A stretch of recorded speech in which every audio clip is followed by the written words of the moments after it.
రేవంత్ సర్కార్ తీరుపై కరీంనగర్ జిల్లా వాసులు భగ్గుమంటున్నారు. కేసీఆర్ పై కోపంతోనే కాంగ్రెస్ సర్కార్ ప్రాజెక్టులను ఎండబెడుతుందని మండిపడ్డారు. ఫలితంగా తమకు సాగునీటి కష్టాలు మొదలయ్యాయని ఆవేదన వ్యక్తం చేస్తున్నారు. ఇప్పటికే సాగునీటి కరువుతో కరీంనగర్ జిల్లాలో 50% పంటలు ఎండిపోయాయి. ఎల్ఎండి జలాశయం అడుగంటటంతో తాగునీటి ముప్పు పొంచి ఉందని జనం ఆందోళన వ్యక్తం చేస్తున్నారు. కరీంనగర్ ఎల్ఎండి నుంచి మరిన్ని వివరాలు మా ప్రతినిధి వేణుగోపాలరావు అందిస్తారు. జిల్లా వ్యాప్తంగా ప్రాజెక్టులన్నీ కూడా డెడ్ స్టోరేజ్కి చేరుకుంటున్నటువంటి పరిస్థితి మనకు కనిపిస్తుంది. అంటే ఇప్పుడు ఎల్లంపల్లి విషయానికి వస్తే కూడా ఎల్లంపల్లిలో 9 టీఎంసీలు మాత్రమే ఉన్నటువంటి పరిస్థితి ఒక ఎత్తు అయితే, మరోవైపు మిడ్ మానేర్లో కూడా 9 టీఎంసీలే ఉన్నటువంటి పరిస్థితి. ఇంకోవైపు పట్టణం నగరానికి ఆనుకున్నటువంటి కరీంనగర్ పట్టణానికి ఆనుకున్నటువంటి ఎల్ఎండి రిజర్వాయర్లో కూడా ప్రస్తుతం అయితే 5.5 టీఎంసీలు మాత్రమే ఉన్నటువంటి పరిస్థితి. అంటే యాక్చువల్గా అయితే దీంట్లో 24 టీఎంసీల కెపాసిటీ ఉన్నటువంటి దీంట్లో ప్రస్తుతం అయితే 5.5 టీఎంసీల నీళ్లు మాత్రమే ఉన్నాయి. అంటే గత ఏడాది చూసుకుంటే కూడా, అంటే బీఆర్ఎస్ సర్కార్ హయాంలో చూసుకుంటే కూడా ప్రత్యేకంగా దీనిపై ఒక జీవో విడుదల చేసినటువంటి పరిస్థితి. ఎందుకంటే తాగునీటికి కష్టాలు రావద్దని చెప్పి 885 జీవో ద్వారా, అంటే ఎప్పుడు కూడా ఎల్ఎండిలో 13 టీఎంసీలకు తగ్గకుండా నీరు ఉంచాలనే లక్ష్యం అయితే ఆ నేపథ్యంలోనే ఒక జీవో కూడా తీసుకొచ్చినటువంటి పరిస్థితి. కానీ ప్రస్తుతం అయితే ఇప్పుడు ఈ ప్రభుత్వ హయాంలో చూసుకుంటే 5.5 టీఎంసీలు మాత్రమే ఉన్నటువంటి పరిస్థితి. అందులో 2 టీఎంసీలు డెడ్ స్టోరేజ్ పోతే ఓన్లీ 3 టీఎంసీలు మాత్రమే వాడుకునే అవకాశం ఉంటుంది. అంటే ఈ 3 టీఎంసీలు ఈ 3 నెలలు రావాల్సిన అయితే అవసరం అయితే ఉంది. అంటే ముఖ్యంగా గతంలో చూసుకుంటే మినిమం 13 టీఎంసీల పైన ఉన్నటువంటి నీరు ఈరోజు 5.5 టీఎంసీలు మాత్రమే ఉన్నటువంటి పరిస్థితి నేపథ్యం. మరోవైపు చివరి ఆయకట్టు వరకు కూడా నీళ్ళు ఇవ్వాలనే లక్ష్యంతో మన జనవరి నుంచి కూడా 31 వరకు నీళ్లు పంపించినటువంటి పరిస్థితి, ఇటు ఖమ్మం సూర్యాపేట వరకు. కానీ ప్రస్తుతం అదే కాకుండా 31 నుంచి ఇంకొక 4 రోజులు కూడా నీళ్లు పొడిగించిన నేపథ్యంలో, అంటే ప్రస్తుతం ఎల్ఎండిలో నీరు కనుక పంపించినట్టయితే ప్రస్తుత పరిస్థితి ఎట్లా ఉండబోతుంది అంటే, ఇంకా 3 నెలలు కూడా ఈ నీళ్ళని కూడా తాగడానికి తాగునీరు అవసరాలకు చేయాల్సి ఉంటుంది. సరే, సాగునీరు లేకున్నా కానీ కనీసం తాగునీటి అవసరాలు అయితే తీర్చాల్సిన అవసరం అయితే ఉంటుంది. కానీ ప్రస్తుతం అయితే దీని విషయానికి వస్తే ఎల్ఎండిలో చూడొచ్చు మనం విజువల్ ద్వారా 24 టీఎంసీలు ఉండాల్సిన పరిస్థితి. అంటే ప్రస్తుతం అయితే మినిమం 13 టీఎంసీలు అయితే ఉండాలి.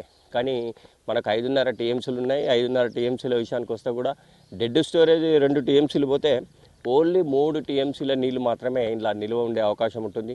అంటే మిషన్ భగీరథ ద్వారా తాగునీటి అవసరాలు తీర్చాల్సిన అవసరం ఉంది.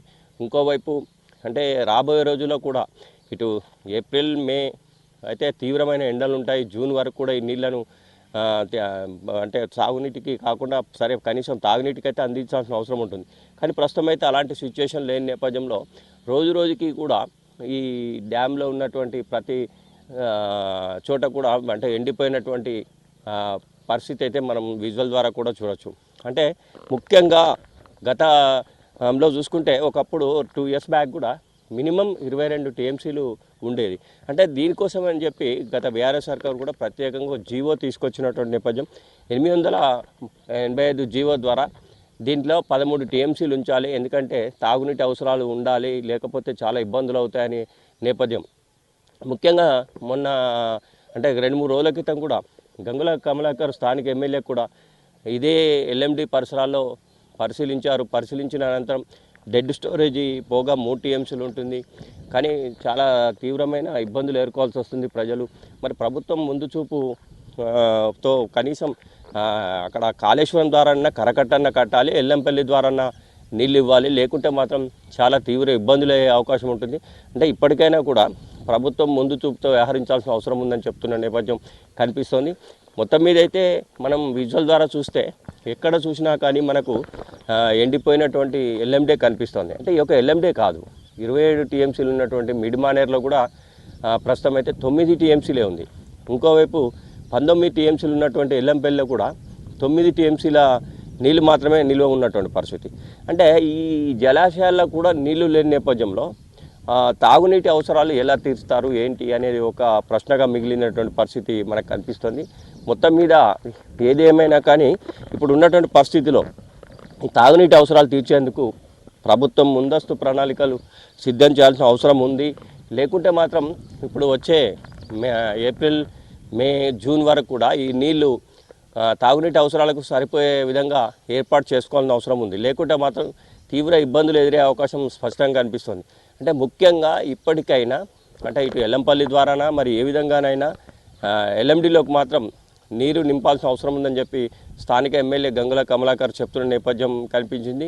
ఒకవేళ కనుక ఇదే 5.5 టీఎంసీలు ఇందులో ఉంచితే ఇంకా 4 రోజులు చివరాయకట్టు ఖమ్మం సూర్యాపేట వరకు కూడా నీళ్ళు ఇస్తున్న నేపథ్యంలో అంటే డెడ్ స్టోర్ అయిపోతే 2 టీఎంసీలు అంటే 3 టీఎంసీలు ఉంటాయా, అందులో కూడా ఇంకా తగ్గే అవకాశం ఉంటుంది.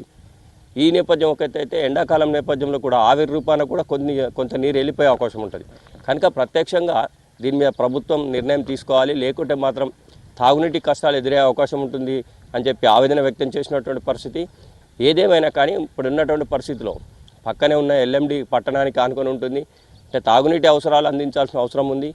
ప్రస్తుతం అయితే ఎల్ఎండి రోజు రోజుకి నీరు తగ్గుతున్న నేపథ్యంలో కూడా స్థానిక ప్రజలే కావచ్చు, ఇటు మిషన్ భగీరథ ద్వారా నీటిని అందించే పరిస్థితి ఉండకపోవచ్చు అని చెప్పి కూడా ఆవేదన వ్యక్తం చేస్తున్నటువంటి నేపథ్యం ఒకటైతే అంటే డైలీ ఇచ్చే వాటర్ కూడా డే బై డే ఇచ్చే అవకాశం ఉందని కూడా చెప్తున్న నేపథ్యంలో ప్రస్తుతం అయితే ప్రజలు చెప్పేది ఏంటంటే ఒకటే, ఇంకొక 2-3 నెలలు ఈ ఎండాకాలం ఉంది కనుక తప్పనిసరిగా దీనిపై ఏదో ఒక ఆలోచన చేసి నీళ్ళు నింపాల్సిన అవసరం ఉంది, లేకుంటే మాత్రం తాగునీటి కష్టాలు ఎదురయ్యే అవకాశం ఉంటుందని చెప్తున్న నేపథ్యం అయితే మనకు స్పష్టంగా కనిపిస్తుంది. కెమెరా పర్సన్ సుధాకర్తో వేణుగోపాలరావు, టీ న్యూస్, కరీంనగర్.